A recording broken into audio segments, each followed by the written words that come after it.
Vicky pros கோச்சார prediction தோழிகளுக்கு இனிய வணக்கங்கள். சிம்மராசிக்காரங்களுக்கு இந்த டிசம்பர் 2025 எந்த மாதிரியான கோச்சார பலன்கள் இருக்குன்னு பார்த்தீங்கன்னா, அப்படியே பிரித்து 3 நபராக சொல்லலாம். என்ன சிம்மராசியில் இருக்கக்கூடிய மகம் நட்சத்திரக்காரர்களுக்கு இந்த வருடத்தோட அப்படியே இன்னொரு அப்படியே மேக்சிமம் போனால் கூட 2026 ஒரு ஏப்ரல் வரைக்கும் கடுமையான அமைப்பு. அதுக்கப்புறம் அப்படியே பூர நட்சத்திரக்காரர்கள். அப்போ இந்த இடத்துல மகம் 3, 4ஆம் பாதத்தில் இருக்கிறவங்களுக்கு சற்று கடுமையான அமைப்புகள், அஷ்டம சனி நடக்கக்கூடிய தன்மைங்க. சனி வக்கர நிவர்த்தி அடைஞ்சிடறாரு.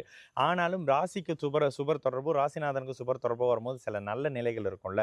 இந்த இடத்துல உங்களுடைய ராசிநாதன் மாதத்துல டிசம்பர் மாதம் 17ஆம் தேதி அப்படியே 5ஆம் இடத்துக்கு போகிறது ஒரு மிகப்பெரிய அமைப்பு. 5ஆம் இடத்துக்கு போய் ஒரு 5, 6 நாட்கள்லயே குரு சுக்கிரனுடைய தொடர்புகள்ல வர்றது சமாளிக்கக்கூடிய தன்மைன்னு சொல்லுவேன். அஷ்டம சனியில ஆஹா ஓஹோ கூட சொன்னாங்க, அஷ்டம சனியில கல்யாணம் பண்ணுங்க சூப்பரா இருக்கும்னு. தயவு செய்து இந்த மாதிரியான ஜோதிட அமைப்புகளை நம்பாதீங்க.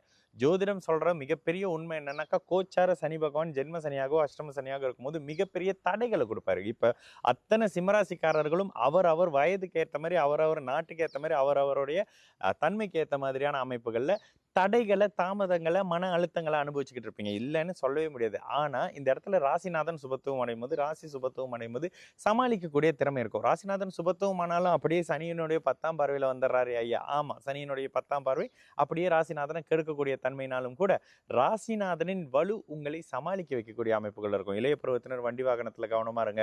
ஆரோக்கியம் சார்ந்த அமைப்புல மிகுந்த கவனமா இருங்க. தொழில் சார்ந்த அமைப்புகள்ல நீங்க இல்லாத இடத்துல தொழில் நஷ்டம் அடைஞ்சுக்கிட்டு இருக்கோம். நீங்க போய் பார்க்கும்போது தான் என்ன விஷயம்னே தெரியும். இவ்வளவு நாள் அடிக்கடி நான் சொல்லுவேன், பாம்புக்கு பால் வாத்துக்கிட்டு இருந்தீங்கன்னு.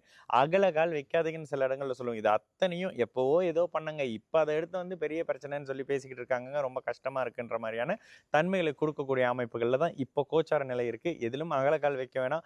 என்ன ஒரு விஷயம், இந்த மாதத்துல 4ஆம் பாவகம் ஓரளவுக்கு வலிமையாக இருக்கின்றதுனால கல்விகளில் இருந்து வந்த தடை தாமதங்கள் விலகக்கூடிய அமைப்புன்னு சொல்லலாம். வீடு கட்ட காசை கொடுத்தாங்க, அதுக்கு காசை கொடுத்தாங்க, அதுக்கு காசை கொடுத்தாங்க, வீட்டோட ஓடிட்டாருங்க அப்படின்ற மாதிரியான வீடு கட்டுறதுக்கான இருந்து வந்த நிலைகள் அப்படியே தங்கி போயிருக்குன்றவங்களுக்கு ஒருத்தரை பார்த்து மறுபடியும் வேலையை ஆரம்பிக்கிறது தானே வேற வழின்ற நிதர்சனம் புரியுற மாதிரியான புதுசா ஒரு நபரை தேடி வேலை கொடுக்குற மாதிரியான சில விஷயங்கள் வந்துடும். இந்த அமைப்புகள் இருக்கும் தானே தவிர பெரிய மாற்றங்கள் அப்படின்ற மாதிரி தன்மையெல்லாம் இருக்காது. தயவு செஞ்சு சிம்மராசிக்காரங்க அகலக்கால் வைக்க தேவையில்லாத ஒரு அமைப்பாக தாங்க இன்னமும் இருக்கு. இந்த ஒரு 2.5, 3 வருஷம் ஒரு சுமாரான அமைப்புன்றதுனால எதிலும் எங்கும் கவனமாக இருக்கக்கூடிய ஒரு காலகட்டமாக இந்த டிசம்பர் 2025 சகல தரப்பு சிம்மராசிக்காரர்களுக்கும் இருக்கக்கூடிய ஒரு மாதமாக நிச்சயமாக இருக்கும்.